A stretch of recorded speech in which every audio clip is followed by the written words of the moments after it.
ಇಲ್ಲಿ ನೋಡ್ರಿ, ಇಲ್ಲಿ ಗಾಡಿ ಆಕಾರ ಏನಾಗ್ಯಾವ ನಮ್ಮ. ಇಲ್ಲಿ ನೋಡ್ರಿ, ಇದರ ಆಕಾರ ನೋಡ್ರಿ. ಹಾಂ, ಇಲ್ಲಿ ಯಾರು ಹೇಳೋರಿಲ್ಲ ಕೇಳೋರಿಲ್ಲ ಹಂಗಾಗಿಬಿಟ್ಟಿದ್ರಿ. ಸರ್ವಿಸ್ ಮ್ಯಾನ್ ಅವ್ರದ್ದು ಏನು ಜವಾಬ್ದಾರಿನೇ ಇಲ್ಲ. ನಮಗೆ ಬಂದ್ರೆ ಟೆಕ್ನಿಷಿಯನಿಗೆ ಕೇಳ್ರಿ, ಟೆಕ್ನಿಷಿಯನಿಗೆ ಹೋದ್ರೆ ಅವ್ರು ಕೇಳ್ರಿ ಅಂತೇಳಿ ಡೈಲಿ ಅಡ್ಡಾಡ್ಸತ್ತಾರ. 2-3 ತಿಂಗಳು ಬಿದ್ದಾವ್ರಿ ನಮ್ಮ ಗಾಡಿ. ಮತ್ತು ಬಿದ್ದಿದ್ದು ಗಾಡಿ ಒಳಗಿಂದ ಒಳಗೆ ಸಾಮಾನು ಅವರ ಕಳು ಮಾಡತ್ತಾರ. ಯಾರು ಕಳು ಮಾಡತ್ತಾರ ಗೊತ್ತಿಲ್ಲ. ಅದ್ರಾಗಿಂದ ನಮ್ಮ ಸಾಮಾನು ಗಾಯಬಾಗತ್ತಾವ್ರಿ ಒಂದೊಂದೊಂದೊಂದು. ಮತ್ತು ಈಗ ಬಂದಾಗಿ ಒಂದು 3 ದಿನ ಆತ್ರಿ.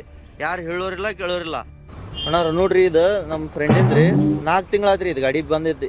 ನೋಡ್ರಿ ಇದ್ರ ಆಕಾರ. ಹಾಂ, ಇಲ್ಲಿ ನೋಡಿದ್ರೆ ಎಲ್ಲ ಗಾಡಿ ಚಾವಿ ಇಲ್ಲೇ ಓಪನ್ ಇಟ್ಟು ಹೋಗ್ಯಾರ್ರಿ. ಯಾರು ಭರೋಸೆ ಮೇಲೆ ಬಿಟ್ಟು ಹೋಗ್ಯಾರ್ರಿ ಇವ್ರು. ನೋಡ್ರಿ, ಇಲ್ಲಿ ಎಲ್ಲ ಇವ್ರ ಭರೋಸೆ ಮೇಲೆ ನಾವು ಚಾವಿ ಕೊಟ್ಟು ಹೋಗ್ತೀವಿ. ಇಲ್ಲಿ ನೋಡ್ರಿ, ಇಲ್ಲಿ ಚಾವಿ ಯಾರು ಬೇಕಾದ್ರೆ ಬರ್ರಿ ತೊಗೊಂಡು ಹೋಗ್ಬಿಡ್ರಿ. ಇವು ಫ್ರೀ ಅದಾವ ಗಾಡಿ. ಇಲ್ಲಿ ತೆಗ್ಯಾತಾರ ನೋಡ್ರಿ ಚಾವಿ. ನೋಡ್ರಿ ಇಲ್ಲಿ.